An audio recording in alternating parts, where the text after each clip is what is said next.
Moonlight filtered through the narrow windows of the small restaurant, reflecting off the raindrops trickling down the glass. Somewhere in the background, cheap music played from an old radio, but it couldn't drown out the tense steps of the waitress, who slid between the tables with the skill honed by years of practice. Cassidy Winters, outwardly an ordinary girl, was like a ghost among the patrons. Her hands moved confidently, her smile was impeccable, but those who looked a little closer could notice something strange. Her gaze was always directed a little further, as if she saw a world that did not exist here. "Hey, miss, check!" An irritated customer's voice made Cassidy shudder. She instantly returned to reality, quickly handed the man a piece of paper, and turned to another table. It was her usual evening, unremarkable. Until that moment. When he entered, the restaurant seemed to freeze. The man casually pushed the door open, allowing the cold air to rush in with him. His long coat was wet from the rain, but he didn't even think to take it off. Tall, with perfect posture and a predatory gaze, he looked like he belonged on the pages of a glossy magazine or in a skyscraper office. Theodore Langston. Cassidy didn't notice him right away. She was too busy not dropping the tray. But he spotted her instantly. His eyes, dark and scrutinizing, seemed to scan the room in search of someone or something, and they stopped on her. Theodore sat at a table in the corner, ignoring the waitress who was nervously offering him a menu. His attention was riveted on the girl with the necklace in the shape of a small piano. Cassidy approached his table, her face maintaining a professional smile, although everything inside her was tightening. She knew this type of person. Rich, influential, used to being indulged. "What will you order?" she politely asked, avoiding his gaze. He raised his head and their eyes met. There was something unsettling about it, as if his gaze already knew everything about her. "What's special about you?" His voice was deep, with a hint of mockery. He seemed to be testing her. "We have excellent coffee and desserts," she replied, suppressing irritation. "No, I mean something else." He pointed to her necklace. "Do you play?" Cassidy involuntarily touched the pendant. Her heart beat faster. "I used to play," she replied briefly, hoping that would be enough. But Theodore just smirked. His smile was unpleasant, as if he had just found a weakness he intended to exploit. "Interesting," he drawled. "You know, I'm having a party next week. Maybe you'd like to entertain my guests?" "Excuse me?" She couldn't believe her ears. "I'll pay you twice your weekly salary.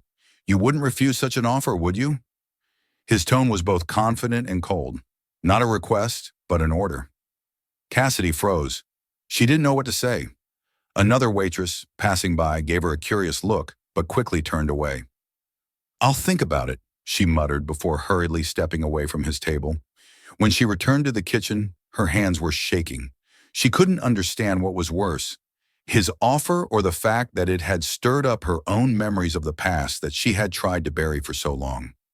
Cassidy didn't know that Theodore Langston had already decided she would play, no matter what it cost. The rain intensified, as if the heavens were trying to wash away the dirt that had accumulated on the streets of New York. Cassidy, sitting on a narrow bench in the staff locker room, looked at her reflection in the cracked mirror. Her fingers, still trembling after the encounter with Theodore, unconsciously fiddled with the piano-shaped necklace. It was the only item left to her by her mother, a reminder of who she had dreamed of becoming. The silence of the room was broken by the creak of the door. Joanna, her colleague, entered with a tray in her hands and a sarcastic smile on her face. "So who was that?" Joanna asked, sitting down next to her. "He looked at you like he was about to buy you." Cassidy snorted, trying to hide her discomfort. "Just another rich guy. Thinks he can buy everything," she replied, avoiding a direct answer. "It probably works for him." Joanna tilted her head, studying Cassidy. "But you don't look like someone who will bend." "We'll see," Cassidy said softly, rising from the bench. Her voice sounded more confident than she felt. The following days passed in a haze. Every time the restaurant door opened, Cassidy instinctively turned her head, expecting to see Theodore. But he didn't appear. This bothered her more than she was willing to admit. And then on a Friday evening, when the rain finally gave way to a cold, clear sky, a black sedan pulled up to the restaurant. Cassidy noticed it through the window, not yet knowing what was inside. The door opened, and a man with a briefcase stepped out. His strict suit and confident gait immediately gave away his belonging to Theodore's world. He entered and surveyed the room until his gaze found Cassidy. "Miss Winters?" he asked, approaching her. "Yes?" She looked at him in surprise. The man handed her a thick envelope. "Mr. Langston asked me to give you this. I hope you have the opportunity to review the offer." With these words, he bowed and left, leaving her standing in the middle of the room with the envelope in her hands. Joanna, not missing a moment, immediately approached. "Well, what's in there?" She poked the envelope with her finger. Cassidy carefully opened it. Inside was a pristine white card with gold embossing, which read, "Cassidy Winters, you are invited to an evening celebrating the success of Langston Global. Your presence as a special guest is highly desirable. Sincerely, Theodore Langston." Attached to the card was a letter, written in neat handwriting. "Miss Winters, I remind you of our agreement. I expect you to participate in this evening. Your fee will be transferred to the account you provide after the event. Sincerely, T. Langston." Cassidy felt a flush rise to her face. She was struck by the very wording. "I expect," not a request, not an offer, but an order. "Are you going?" Joanna asked, raising an eyebrow. Cassidy shrugged, trying to hide her uncertainty. "I don't have a choice. I need the money." Saturday evening came quickly. Cassidy stood in front of the mirror in her tiny rented apartment, examining her reflection. Her dress was simple but elegant, a gift from Joanna, who insisted she look worthy. When she arrived at Theodore's mansion, her heart skipped a beat. The house was enormous, as if plucked from another world. Light from crystal chandeliers shone through huge windows, illuminating guests dressed in luxurious outfits. Theodore greeted her at the entrance, his smile wide but not kind. "Welcome, Miss Winters," he said, gesturing for her to enter.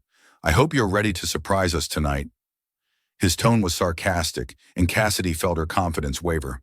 But she straightened her back, forcing herself not to show fear. "I'll do my best," she replied, her voice firm. "Good," Theodore said, leading her into the hall where a magnificent grand piano stood in the center of the room. He turned to the crowd of guests, drawing their attention. "Ladies and gentlemen, we have a surprise for you tonight. Please welcome Cassidy Winters, who will play for us." All eyes turned to her. This was the moment she had feared, but it was inevitable. Cassidy approached the piano, her heart pounding wildly. She ran her fingers over the cold keys, trying to focus. Theodore stood nearby, watching her with a predatory smile. "Show them what you can do," she whispered to herself before pressing the first key.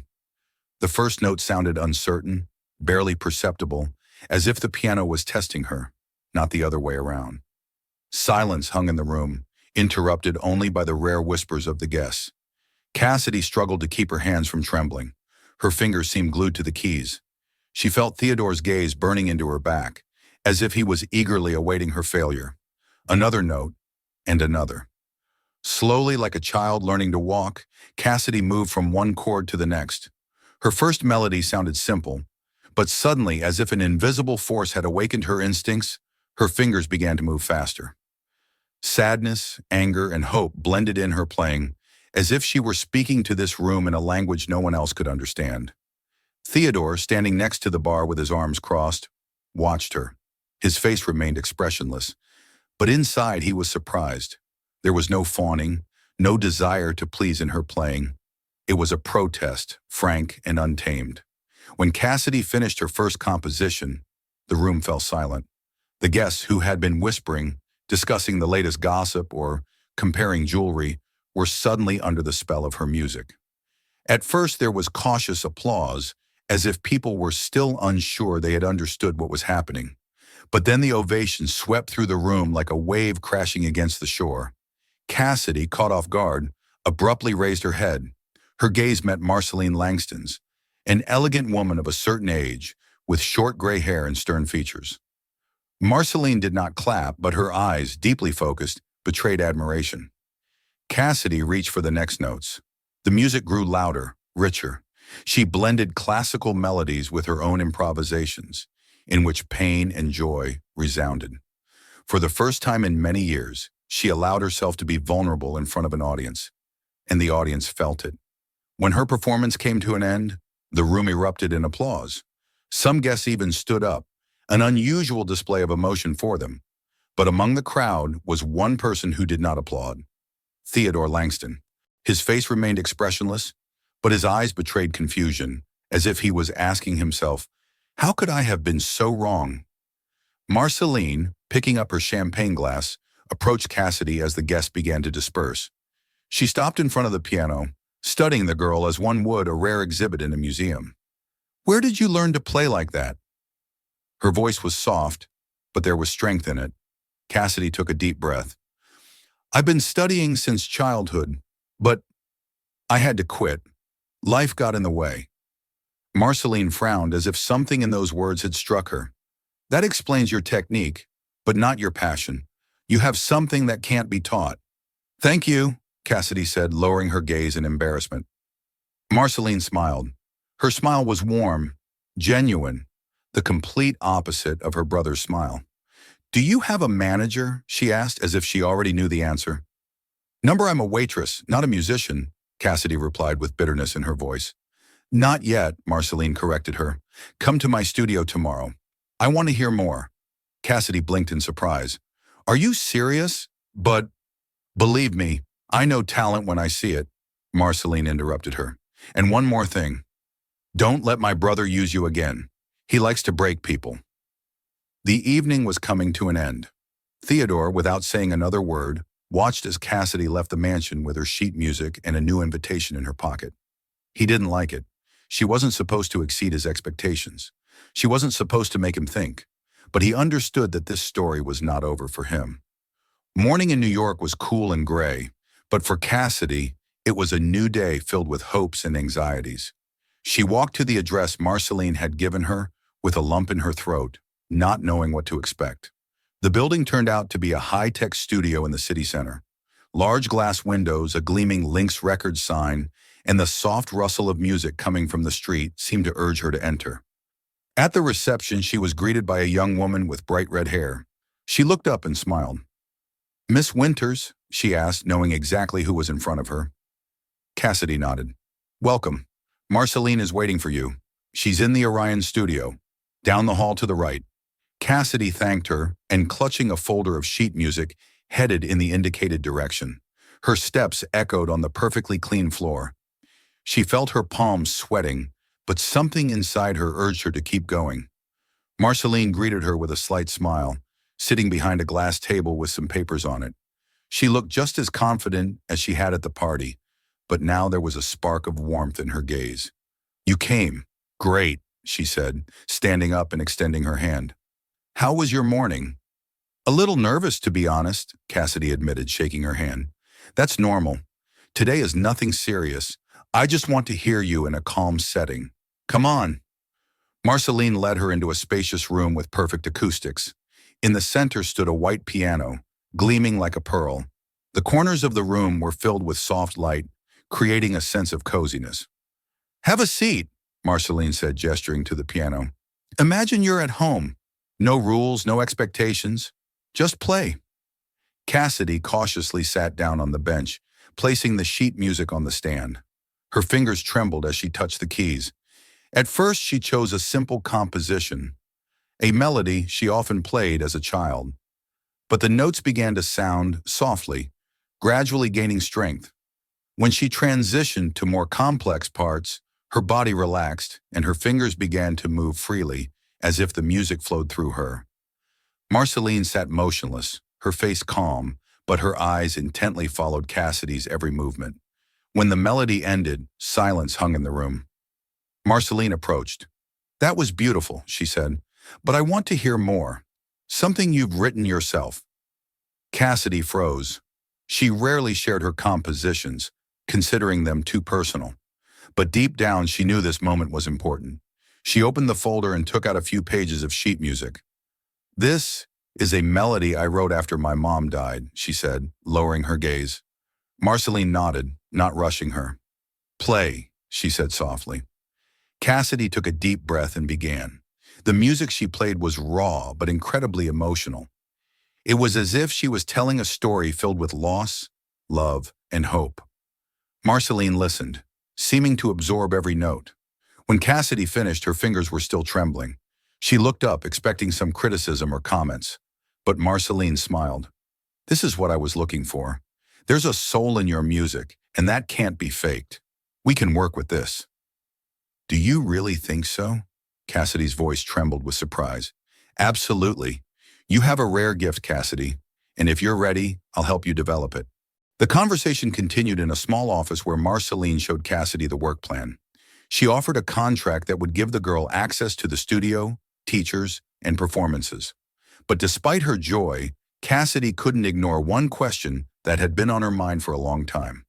Why are you doing this for me? She asked softly. Marceline paused before answering. Her face became serious. Because I know what it's like to be undervalued. I've seen how my brother Theodore destroys people. He thinks he has the right to decide who deserves what, and I'm tired of watching it.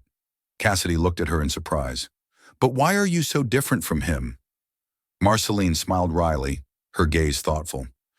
We grew up in the same house, but he chose the path of power, and I chose the path of art. He hates me for it, but that's his problem, not mine. When Cassidy left the studio, her heart was filled with new emotions. She knew the path ahead would not be easy, but for the first time in a long time, she had hope. She looked at the sparkling city horizon, and her lips curved into a slight smile. But far away in his office, Theodore Langston read a report that his sister had taken Cassidy under her wing. His face froze in a stony mask. We'll see how long you last, he said softly, his voice cold as metal. A month passed, filled with endless rehearsals, lessons, and doubts. For Cassidy, this time was a test of her endurance and faith in herself. She spent her days in Marceline's studio, mastering not only playing techniques but also the art of performance. Marceline was strict but fair, pushing her to her limits. All of this led to one moment, a charity gala concert that Marceline was organizing for young talents. This was Cassidy's first performance in front of a real audience, and among the guests would be Theodore Langston. The piano stood in the center of the stage, bathed in soft golden light. Cassidy stood backstage, nervously fidgeting with the hem of her dress. She looked stunning in a flowing dark blue gown, but inside she felt completely uncertain. It will be fine. Marceline's voice brought her out of her thoughts. She placed her hand on Cassidy's shoulder and gently squeezed it. You're ready. You were born for this. But if I fail, Cassidy began, but Marceline interrupted her. You won't fail. This isn't about them. It's about you. Go out there and tell your story. Show them who you are. Cassidy took a deep breath. Her feet seemed rooted to the spot, but she forced herself to take a step. The hall was packed. People in expensive suits and evening gowns sat at round tables, holding champagne glasses and discussing the latest news. For a moment, Cassidy felt that these people were disconnected from her reality, but she knew that music could bridge that gap. She stepped onto the stage to applause. The light blinded her, and the faces of the audience disappeared behind the bright glare of the spotlights. However, she saw him. Theodore sat in the center of the hall. His arms were crossed, and his expression was cold and impassive. Her heart tightened, but she immediately turned away, focusing on the piano. Her fingers touched the keys, and the hall fell silent. The first melody was simple, like a soft whisper. But with each chord, the music became richer, deeper. Cassidy played her own composition, the one she had first performed for Marceline. Each note, each pause was like a confession. She wasn't just playing, she was telling her story. The pain of loss, the hardships of life, the dreams that seemed so unattainable.